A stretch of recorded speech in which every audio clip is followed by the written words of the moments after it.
While the kinetic contact war is between Russia and Ukraine, the US-led NATO and Russia are fighting a non-contact, non-kinetic, undeclared war in multiple domains, which includes economic warfare, diplomatic warfare, political warfare, information warfare, cyber warfare, and so on and so forth.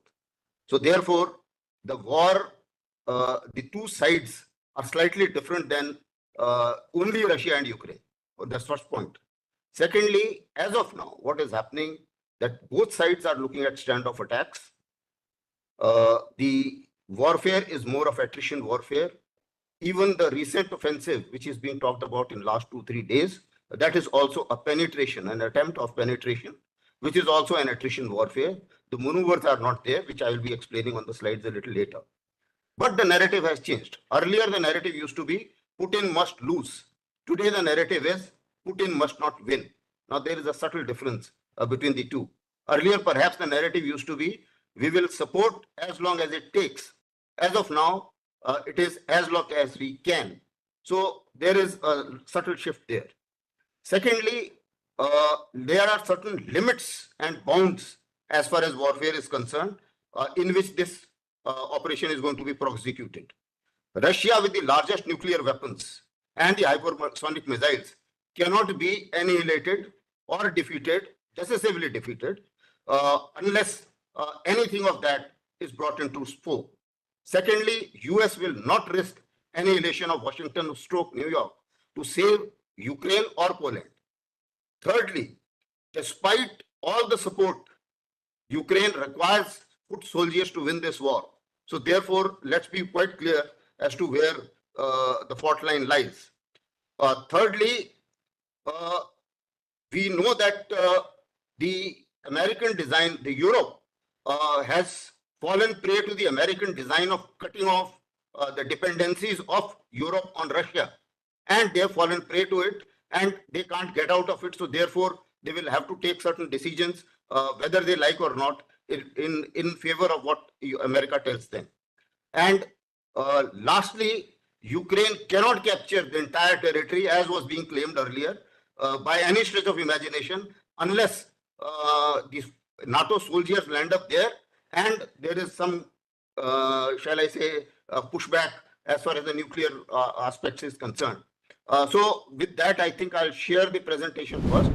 Firstly, as far as the war is concerned, if you just look at what NATO used to be earlier and what NATO is now, so therefore whatever is in blue is now NATO. So when we talk of gains and losses, as Dr. Swati also mentioned, perhaps the Russian border has extended tremendously, and why these countries are shivering, because you have Kaliningrad here, and in case Russia succeeds in Ukraine, people feel that perhaps they may like to make an attempt to join up this as well.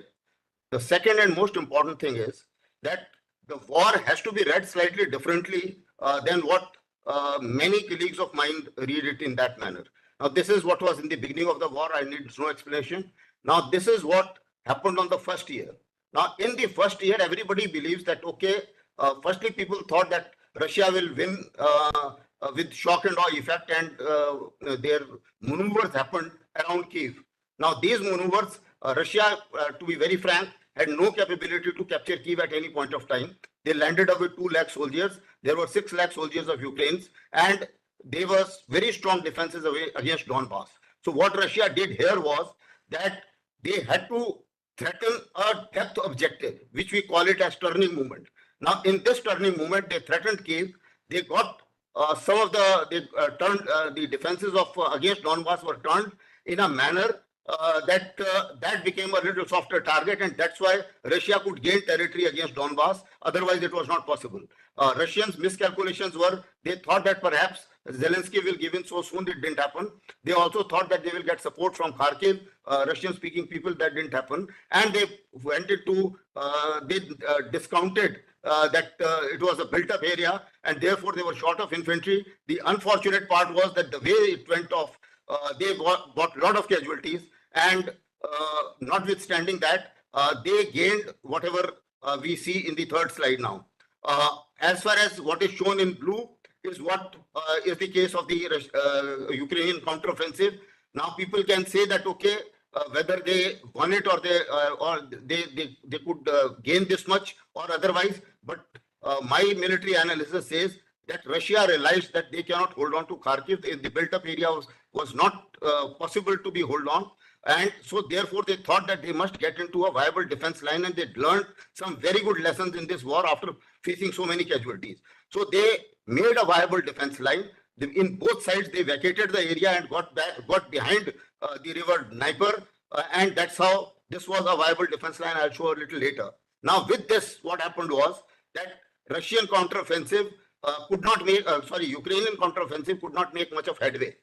Similarly, as far as Russians are concerned, when they were actually, they also learned a lot of lessons. Their logistics was bad. Their infantry was was not good, sufficient enough to hold any of the built-up areas, whether Kharkiv or Kherson or whatever. So that's why they had to withdraw. And now, of course, the war seemed to have been frozen for quite some time. But then, unfortunately,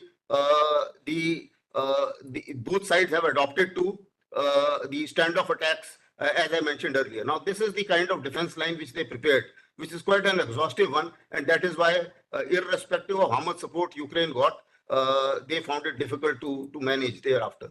Now, this is the situation as it exists today. You will see the kind of attrition warfare that in October, if Avdiivka was here, in February, you can imagine that this was the situation, and the scale is just 4 odd kilometers. So therefore, in 6 months only, this much of territory was gained, and that was the kind of attrition warfare which both sides went through. Now, when we talk of conflict termination, now termination is defined in the manner in which it is shown: complete surrender, withdrawal, negotiated end. Nothing has happened like that.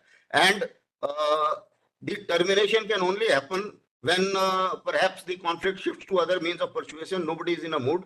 Still, the use of force is being thought of. Similarly, it is also said that if you concentrate exclusively on victory with no thought to the after effect, you may be exhausted by profit of peace. I think the West as well as Ukraine did not think about this basic principle, and that's why they really don't know thereafter whether they will be at peace ever, and same is the case with Europe. And then we talk of the essential and ingredients of victory. Now, in the ingredients are what was your aim and what did you achieve? Now, you take about the Russian aim. Russian aim was very clear that firstly, arrest the trend of the expansion of NATO. I think they have failed there in some manner, but what they have gained is a little more territory. They have ensured that Ukraine doesn't become get into the NATO, which in any case was difficult, as was brought out. As far as military aim is concerned, it was very clear: capture Donbass, make a corridor, join up with Crimea, which has been done. Similarly, and the aim plus is that if you can take on Odisha and join up with Transnistria, you can landlock Ukraine. Now, that has not been done so far. As far as the maritime affairs are concerned, I think Russia has not done as well as they would have thought it to be. But capturing Crimea was essential and is very essential for them. And holding on to Crimea is essential, and so far they have held. So similarly, when we talk of the end state, yes, as far as Russian aims are concerned, to a great extent, they have achieved. As far as Americans are concerned, that's the other part. Americans have also achieved to some extent. They have weakened Russia, no doubt. They have also reduced the dependency of Europe on Russia. That is also done. As far as their arms market is concerned, with expansion of NATO, there are more buyers, so they have gained that as well. As far as Europe is concerned, they have everything to lose: no peace, bigger threat, and sovereignty, and they can't make sovereign decision independent of US. So that is the state as far as they are concerned. Ukraine, they have everything to lose.